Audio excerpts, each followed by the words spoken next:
Hello everyone, मैं वेदांशिका। आप देखें लर्न विद वेदांशी। तो फ्रेंड्स, हम अब स्टार्ट कर रहे हैं क्लास 7 SST हिस्ट्री का चैप्टर नंबर 1 जो है ट्रेसिंग चेंजेस थ्रू 1000 ईयर। मतलब हेडिंग का मतलब है ट्रेसिंग चेंज होता गया है बहुत 1000 ईयर से। तो चलिए स्टार्ट करते हैं। Take a look at map 1 and 2। तो हमें देखना है this is map 1 and this is map 2 was made in, अब ये बने हैं, sorry map 1 was made in, map 1 जो है वो बना है 1154 CE में by the Arab geographer Al Idrisi. तो जो मैप 1 है वो बना है 1154 में, जो एक जिन्होंने बनाया है उनका नाम, वो एक अरब जियोग्राफर है जिनका नाम है अल इदरीसी। अब ये जो सेक्शन है तो इसमें है ना लार्ज मैप ऑफ वर्ल्ड इसे लिया है, ये इंडियन सब कॉन्टिनेंट। तो जो मैप 2 है वो, ये तो हो गई मैप 1 की बात। अब चलिए मैप 2 की बात करते हैं। ये जो मैप 2 है वो बना है 1720s में एक फ्रेंच कार्टोग्राफर से। कार्टोग्राफर यहाँ पे दिया है, देखिए कार्टोग्राफर वो होते हैं ऐसे पर्सन जो मैप बनाते हैं। तो एक फ्रेंच कार्टोग्राफर ने बनाया है। ये जो दो मैप है वो थोड़े से उनमें डिफरेंस है, क्वाइट डिफरेंस, मतलब थोड़ा सा डिफरेंट है इसमें, लेकिन एरिया सेम है। अल इदरीसी के मैप में साउथ इंडिया, जहाँ हम ये जो साउथ इंडिया है ये नॉर्थ इंडिया में बना रखा है, और जो श्रीलंका है ये आइलैंड है जो टॉप पे बना रखा है। अब ये जो प्लेस नेम है, प्लेस के नेम जो मार्क कर रखे हैं अरेबिक में, वो कुछ सुने सुनाए से नेम हैं। जैसे कन्नौज जो उत्तर प्रदेश में है, जो आपको मैप में इस स्पेलिंग में दिख रहा होगा, लिख रखा है ऐसे,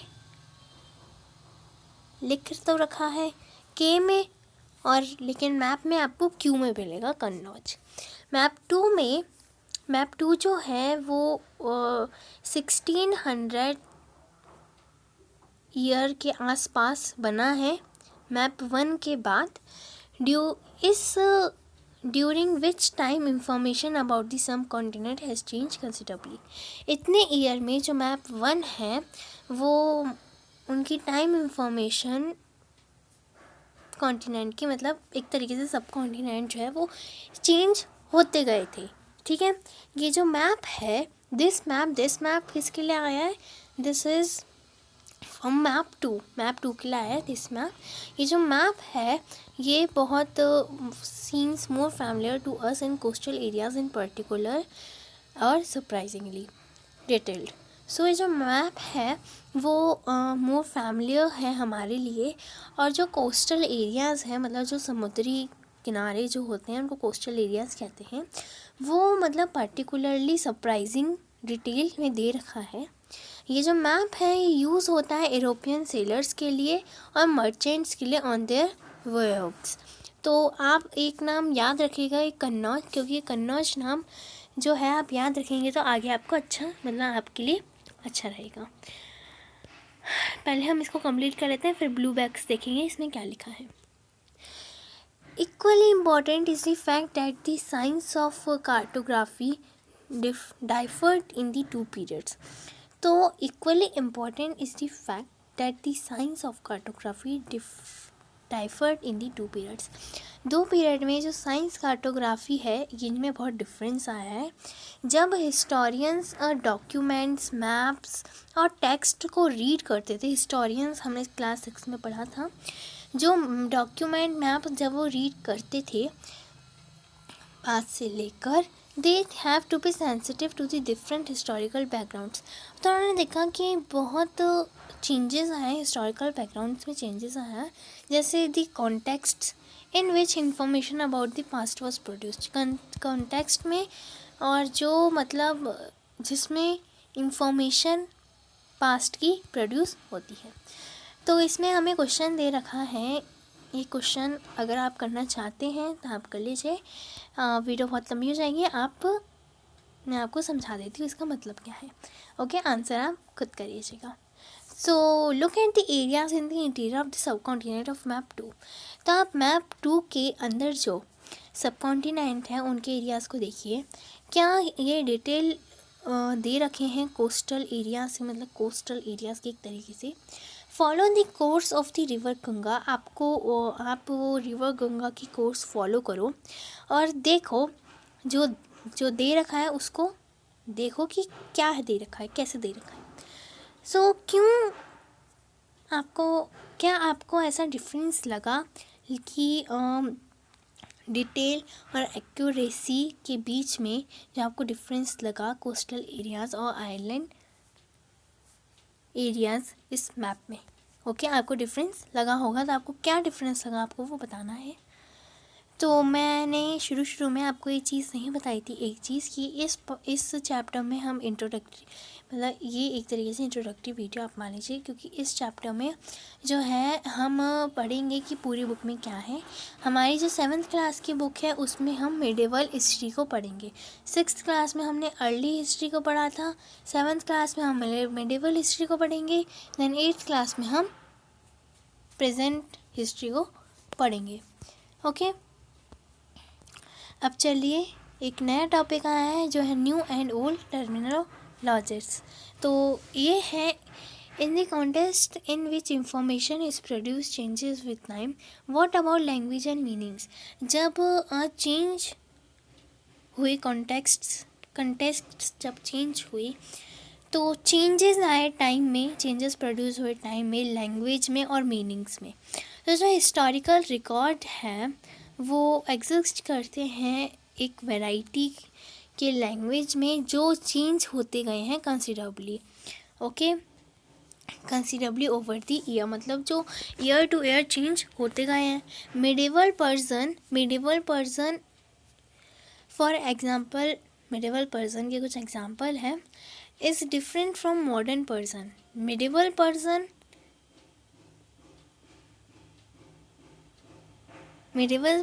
is different from modern person. The difference is not just with regard to grammar and vocabulary, the meaning of word also change over time. तो जैसे टाइम टू टाइम जो है मीनिंग्स और वर्ड्स जो है चेंज होते गए हैं, ग्रामर और वोकेबलरी तो चेंज हुई हैं, उनके साथ साथ मीनिंग्स और वर्ड भी चेंज होते गए हैं। तो अब ये अच्छा आ रहा है यहाँ पे पैराग्राफ कि जो हिंदुस्तान जो टर्म है, फॉर एग्ज़ाम्पल कि आज हम उसको इंडिया बोलते हैं, हिंदुस्तान पहले बोलते थे, आज हम इंडिया बोलते हैं, कुछ लोग बोलते होंगे हिंदुस्तान। तो जो मॉडर्न नेशन स्टेट है, when the term was used in the 13th century by Minhaj Siraj, a chronicle who wrote in Persian. तो मीनाजी सिराज एक क्रॉनिकल है जिन्होंने पर्शियन में लिखा है। जब 13th century में ये टर्म यूज़ हुआ था तो उन्होंने पर्शियन में लिखा है। ही मीन्ड, उनका मतलब है हिंदुस्तान टर्म से उनका मतलब है कि एरिया ऑफ, जो एरियाज़ हैं पंजाब के, हरियाणा के और उन लैंड के जो गंगा और यमुना के बीच में है।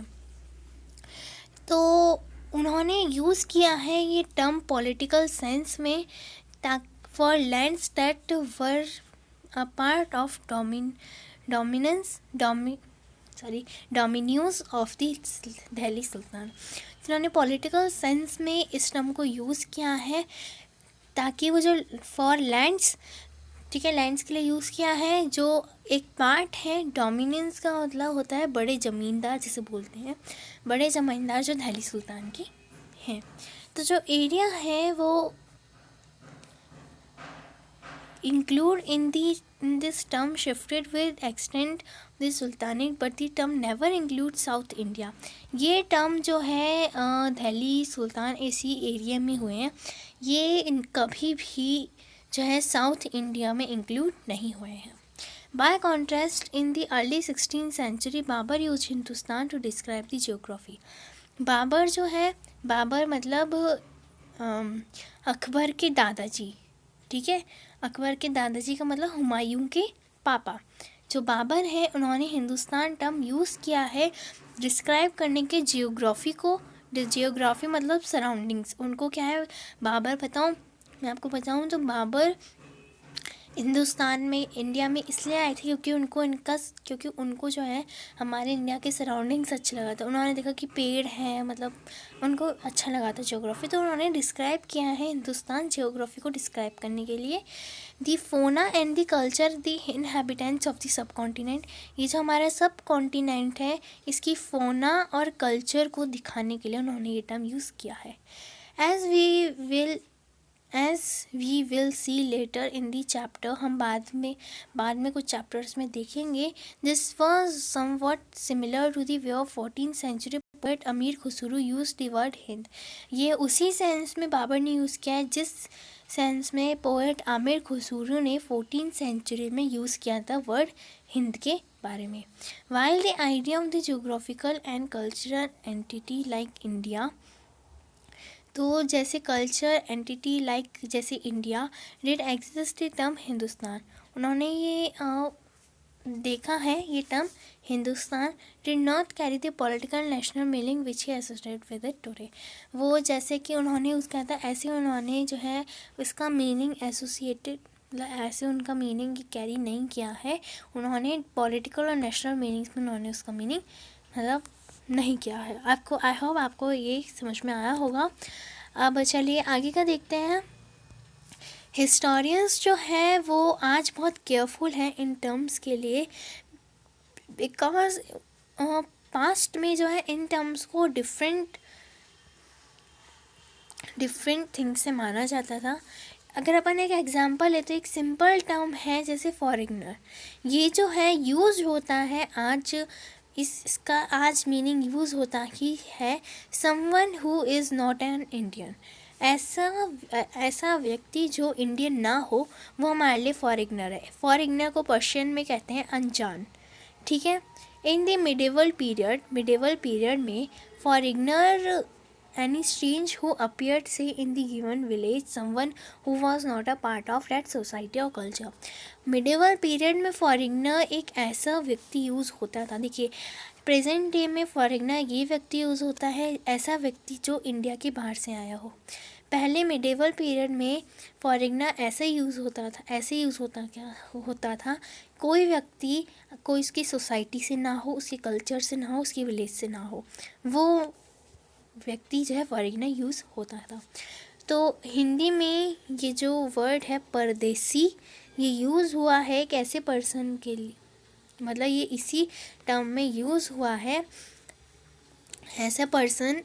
पर्शियन में उसको कहते हैं अजनबी, मैंने आपको बताया था, परदेसी भी हम उसे बोलते हैं।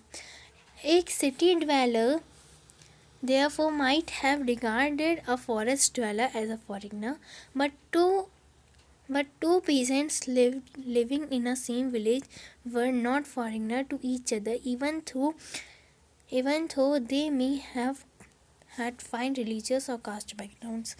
तो अगर कोई व्यक्ति सेम विलेज में रह रहा है, जैसे दो व्यक्ति हैं वो सेम विलेज में रह रहे हैं, चाहे उनका कास्ट बैकग्राउंड अलग हो, चाहे उनका रिलीजियस बैकग्राउंड अलग हो, लेकिन वो फॉरेनर नहीं होंगे। क्यों? क्योंकि वो सेम विलेज में रह रहे हैं।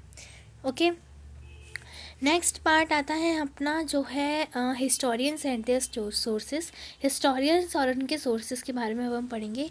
तो जो हिस्टोरियंस हैं उन्होंने डिफरेंट टाइप्स के सोर्सेस जो हैं लर्न कर हिस्टोरियंस उन्होंने यूज़ करे हैं डिफरेंट टाइप्स के सोर्सेस ताकि वो लर्न करें पास्ट के बारे में जो डिपेंडिंग है upon the period of their study and the nature of their investigation। ठीक है, जो डिपेंडिंग है उस पीरियड के उनकी स्टडी के लिए, जो नेचर है उनके इन्वेस्टिगेशन का। तो लास्ट ईयर मतलब पिछले साल for example you read about rulers of the Gupta dynasty. हमने 6th क्लास में, और लास्ट ईयर एक तरीके से 6th क्लास जब हम थे 6th क्लास में आपने पढ़ा था, एक एग्जांपल देता हूँ, आपने रीड किया था रूलर्स गुप्ता डायनेस्टी के बारे में आपने रीड किया था, और हर्षवर्धन डायनेस्टी के बारे में आपने रीड किया था। इस बुक में हम रीड करेंगे कुछ 1000 ईयर्स का, जैसे रफली अगर मैं बोलूँ तो 700 to 1750 के टाइम पीरियड के बारे में हम इस क्लास में या फिर इस बुक में हम रीड करेंगे। तो 700 to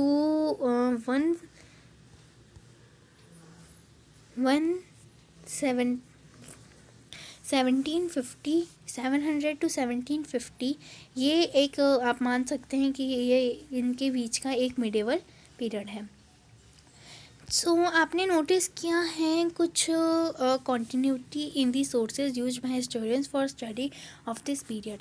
इस पीरियड में यानी कि इस मिडेवल पीरियड में कंटिन्यूई मतलब लगातार, एक तरीके से लगातार सोर्सेज यूज़ किए गए हैं हिस्टोरियंस के द्वारा। They still rely on coins, inscriptions, architecture and textual records for information. उनकी ताकि वो इंफॉर्मेशन कलेक्ट कर पाए, उन्होंने कॉइन्स, इंस्क्रिप्शन, आर्किटेक्चर और टेक्सचुरल रिकॉर्ड्स पर ध्यान दिया है। But there is also considerable discontinuity. The number and variety of textual records increased dramatically during this period। ये जो पीरियड है इसमें number and variety of textual records जो है बढ़ते गए हैं ड्रामेटिकली, यानी कि एक तरीके से कुछ ड्रामा मतलब तरीके से कुछ बना के, वो पिक्चर से बना के इस पीरियड में यूज़ किए गए हैं। The slowly displaced other types of available information through this period. Paper gradually became cheaper. तो स्लोली मतलब धीरे धीरे displace other types of available information, मतलब डिस्प्लेस हुए हैं दूसरे टाइप ऑफ इंफॉर्मेशन जो अवेलेबल थी इंफॉर्मेशन थ्रू दिस पीरियड। इस पीरियड में जो पेपर है वो ज़्यादा became cheaper and more widely available. तो जो है पीरियड, ये जो पीरियड है उसमें पेपर जो है वो ग्रेजुअली जो बिकेम मतलब पेपर जो है वो ज़्यादातर बने हैं चीपर। तो पेपर है वो ज़्यादा ग्रेजुअली चीपर बने, मतलब चीपर का मतलब होता है एक तरीके से चीपर का मतलब होता है जो सस्ता हो, है ना, एंड मोर वाइडली अवेलेबल, और वो आसानी से मिल जाते हैं paper.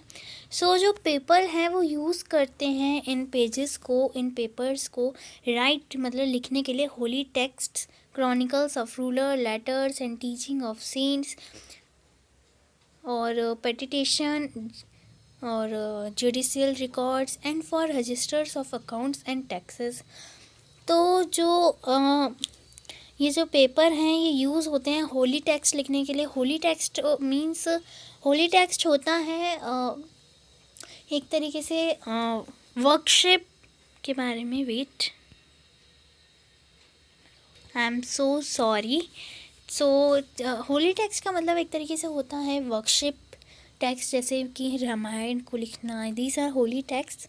Chronicle of rulers, letters लिखना और सेंट्स को पढ़ाना और judicial records and for registers of accounts और टेक्स्ट का रजिस्टर करना, ठीक है, इन सब के लिए यूज़ होते हैं। और जो मैन्यूस्क्रिप्ट्स हैं वो कलेक्टेड होते हैं वेल्दी पीपल। वेल्दी, देखिए वेल्थ का मतलब होता है मनी,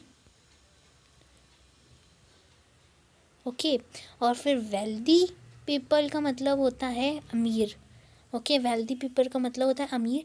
तो जो वेल्दी पीपल होते हैं, रूलर्स होते हैं, मोनेस्ट्रीज होते हैं और जो टेम्पल होते हैं, मतलब वेल्दी पीपल, रूलर्स, ये जो होते हैं ये मैन्यूस्क्रिप्ट को कलेक्ट कर पाते हैं, ओके। मोनेस्ट्रीज और टेम्पल्स, इसका मतलब है कि मतलब वहाँ पे जैसे टेम्पल्स में पंडित कलेक्ट करेंगे, मोनेस्ट्रीज में जो होता है वो कलेक्ट करेंगे, ऐसे। So they were placed in libraries and archives. तो ये जो मैन्यूस्क्रिप्ट्स हैं वो रखे जाते हैं आर्चीव्स और लाइब्रेरीज़ में। आर्चीव्स का मतलब होता है ऐसी जगह जहाँ पे मैन्यूस्क्रिप्ट्स रखे जाते हों, क्योंकि मैन्यूस्क्रिप्ट्स क्या है, हैंड रिटन डॉक्यूमेंट होते हैं, तो वो फट भी सकते हैं एक तरीके से, तो इसलिए उनको आर्चीव्स में रखा जाता है। देखिए यहाँ पे भी दे रखा है, a place where documents and manuscripts are store. एक प्लेस जहाँ पे डॉक्यूमेंट्स और मैन्युस्क्रिप्ट रखी जाती हो। तो ये जो मैन्युस्क्रिप्ट है और ये जो डॉक्यूमेंट है, ये हमें प्रोवाइड करते हैं लॉट ऑफ डिटेल, हमें मतलब हिस्टोरियंस को प्रोवाइड करते हैं लॉट ऑफ डिटेल और इन्फॉर्मेशन। लेकिन ये जो है बहुत डिफ़िकल्ट होता है उनको यूज़ करना। वाई? बिकॉज पहले क्या है, प्रिंटिंग प्रेस नहीं होती थी, उन दिनों में प्रिंटिंग प्रेस नहीं होती थी। तो जो स्क्राइब्स हैं, स्क्राइब्स जो लिखते हैं, ओके, जो मैन्युस्क्रिप्ट्स को लिखते हैं उनको स्क्राइब्स कहते हैं। तो जो स्क्राइब्स हैं वो कॉपी करते थे मैन्युस्क्रिप्ट, वो हाथ से ही लिखते थे, हाथ से कॉपी करते थे। तो अगर वो कॉपी करते थे अपनी फ्रेंड्स का, मतलब अब आप बताइए, आप अपने फ्रेंड्स का होमवर्क कॉपी कर रहे हैं, तो आपको, तो वो एक सिंपल एक्सरसाइज नहीं है।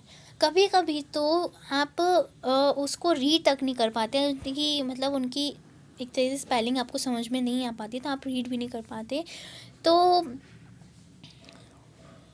रीड तक नहीं कर पाते अपनी फ्रेंड्स की हैंड राइटिंग, और ये फोर्स करते हैं, ऐसे सोचते हैं कि क्या लिखा है ये तो इसकी रिज़ल्ट में जो है कुछ स्मॉल लेकिन बहुत बड़ा डिफरेंस आ जाता है। आपकी कॉपी आपकी फ्रेंड्स ने, जैसे मान के चलिए मैंने लिखा बट, अब ये आपको लगा कि ये तो भाई लिखा है LU, ये तो भाई लिखा है LEUT, अब आपने यही लिख दिया, ओके, आपको समझ में नहीं आई मेरी हैंड राइटिंग, तो आपने यही लिख दिया। अब भाई इनका मतलब तो बदलेगा ना। मैंने लिखा बट, आपने लुइट लिख दिया, मतलब बदल गया। आप तो ये सोचेंगे कि मैंने सही लिखा है, लेकिन मतलब बदल चुका है। ऐसे ही वो लिखते थे तो डिफरेंस बहुत आता था। तो जो मैन्युस्क्रिप्ट्स हैं वो कॉपिंग जब करते थे तो स्क्राइब्स गलती कर दिया करते थे। तो क्या होता था, हिस्टोरियंस को बहुत दिक्कत होती थी ढूंढने में कि आखिरकार वो स्क्राइब कौन सा है। मतलब उनको ये ढूंढने में दिक्कत होती थी कि कौन सी मैन्युस्क्रिप्ट जो है वो रियल, मतलब कौन सी मैन्युस्क्रिप्ट सबसे पहले लिखी है, क्योंकि जो मैन्युस्क्रिप्ट सबसे पहले लिखी गई है उसी को सब कॉपी करते जाएंगे। समझ में आ गया? अब आप इस स्क्राइब को देख लीजिए, ये स्क्राइब इसकी कॉपी कर रहा है ना, कॉपी कर रहा है। अब जब वो कॉपी कर रहा है, उसको इन अंकल को जो है ये राइटिंग समझ में नहीं आ रही है, तो ये जो अंकल हैं ये क्या करेंगे, जो लिखा है वैसा ही लिख देंगे सेम टू सेम, लेकिन मतलब बदल जाएगा। जैसे मैंने आपको बट वाला एग्जाम्पल बताया था, ऐसे मतलब बदल जाएगा। तो हिस्टोरियंस को दिक्कत होगी ये जानने में कि जो एक तरीके से जो रियल कॉपी है वो कौन सी है। तो यही था, यहाँ तक तो मतलब यही था। तो जो ओरिजिनली रिटर्न जो है वो कौन सा है, तो यहाँ तक तो मतलब जो मैंने आपको बताया वही है। नेक्स्ट देखते हैं, नेक्स्ट है on occasion author revise their chronicles at different times. तो ओकेज़न का मतलब कोई भी फेस्टिवल, एक तरीके से जो फेस्टिवल या फिर कुछ भी ओकेज़न जिसकी बर्थडे फेस्टिवल ये जो आते हैं, तो ऑथर जो है वो revise their chronicles at different times, तो वो रिवाइज करते हैं अपने क्रॉनिकल्स डिफरेंट टाइम्स, मतलब अलग अलग टाइम्स पे। तो जो 14th सेंचुरी में एक क्रॉनिकल है गियासुद्दीन बरानी, जिन्होंने लिखा है एक क्रॉनिकल, जिन्होंने पहला क्रॉनिकल लिखा है 1356 में, और उन्होंने अदर मतलब दूसरा जो वर्ज़न है वो 2 ईयर बाद में लिखा है। तो जो 2 डिफरेंट हुए हैं, the two differ from each other, but historians did not know about the existence of the first version until the 1960s. It remained lost in large library collections. So अब जो गियासुद्दीन बरानी ने जो क्रॉनिकल लिखा है पहली बार, अब उसके बाद 2 साल पहले किसी और ने उसको जो है कॉपी कर लिया। अब हिस्टोरियंस को दिक्कत हो रही थी 1960s तक, तो उनको बहुत दिक्कत हुई ढूंढने में कि आखिरकार जो ओरिजिनल है वो कहाँ पर है, क्या है, कैसे पता लगाएं, बहुत दिक्कत हुई थी। लेकिन फिर 1960s में उनको वो मिल गया, वो खो गया था एक लार्ज लाइब्रेरी कलेक्शन में। तो ये तो हो गया हमारा ये part, historians and their sources. अब हम पढ़ते हैं new social and political groups.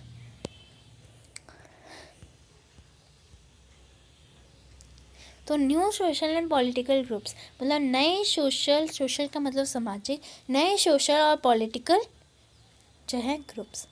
अब हम जो है स्टडी कर रहे थे हम इस बुक में स्टडी कर रहे थे किस 700 to 1750 के टाइम पीरियड के बीच में हम स्टडी करते थे। तो ये एक बड़ा चैलेंज है हिस्टोरियंस के लिए, बहुत बड़ा है, क्योंकि एक बड़े स्केल में और वैरायटी में डेवलपमेंट्स हुई है that occurred over the period. इस पीरियड में जो है बहुत डेवलपमेंट्स हुई है, बहुत मतलब वैरायटी ऑफ डेवलपमेंट्स हुई है जो इस पीरियड में हुई है। ठीक है, अब ये जो different moments in this period new technologies made their appearance. तो इस पीरियड में जो है इस मूवमेंट जो है डिफरेंट टेक्नोलॉजीज़ बनी हैं जो अपना एक अपीयरेंस बनाती हैं, जैसे कि पर्शियन व्हील इन इरिगेशन। तो अभी आपको कुछ एग्जांपल्स देंगे जो भी नया बना है। तो एक पर्शियन व्हील बना है इरिगेशन में, ठीक है, पर्शियन व्हील बना इरिगेशन में। इरिगेशन होती है जैसे कि हम क्रॉप्स की खाद बना रहे हैं, तो दीज आर इरिगेशन, मतलब क्रॉप्स का काम करना, खेती करना, दीज आर इरिगेशंस। तो इरिगेशन हुई है। जो स्पिनिंग व्हील, वीविंग में स्पिनिंग व्हील का इन्वेंट हुआ, चरखा जिसे हम बोलते हैं उसका इन्वेंट हुआ। And fire arms in combat, fire arms in combat का इन्वेंट हुआ। New foods and beverages arrived in the sub continent, हमारे सब कॉन्टिनेंट में नए फूड और बेवरेजेस जो है बने। एक तरह बने का मतलब जैसे कि हमें पता चला कि सीड होते हैं, तो सीड को उगाएंगे तो ऐसे होगा, तो मतलब नए फूड वगैरह बने। जैसे कौन कौन से फूड बने, पोटैटो बने, कॉर्न, चिली, टी और कॉफ़ी, ये बने। ठीक है, ये आएगा, आपके क्वेश्चन आएगा तो आप इसको अंडरलाइन कर सकते हैं। तो remember that all these innovations, तो आपको ये ध्यान रखने सारे इनोवेशन, नए टेक्नोलॉजी और क्रॉप्स जो बने हैं उनको आपको याद करना है, याद रखना है, रिमेंबर करना है। Came along with people who brought other ideas with them as well, तो आपको उन पीपल के साथ आना है जो अदर आइडियाज़, जो अलग अलग आइडियाज़ जो है बनाते हैं अपने साथ। एज अ रिज़ल्ट के तौर पे देखें तो this was a period of economic, political, social and cultural changes. तो ये जो पीरियड है ये ऐसा पीरियड है जिसमें इकोनॉमिक, पॉलिटिकल, सोशल और कल्चरल चेंजेस हुए हैं। हम पढ़ेंगे इन सब के बारे में कुछ चैप्टर 5, 6, 7 में। ओके, देन इस पार्ट में हम इस पार्ट में हम यहीं तक ही पढ़ेंगे। इस पार्ट में हम यहीं तक ही पढ़ेंगे। नेक्स्ट पार्ट में हम इस चैप्टर को थर्ड पार्ट में कंप्लीट कर देंगे। देन हम नेक्स्ट पार्ट में इसके क्वेश्चन आंसर्स करेंगे। सो आई होप कि मेरी फर्स्ट वीडियो है हिस्ट्री की, आई होप आपको मज़ा आया होगा, समझ में आया होगा। So till then stay connected, will learn with Vedanshi, stay safe, stay healthy. Thank you very much.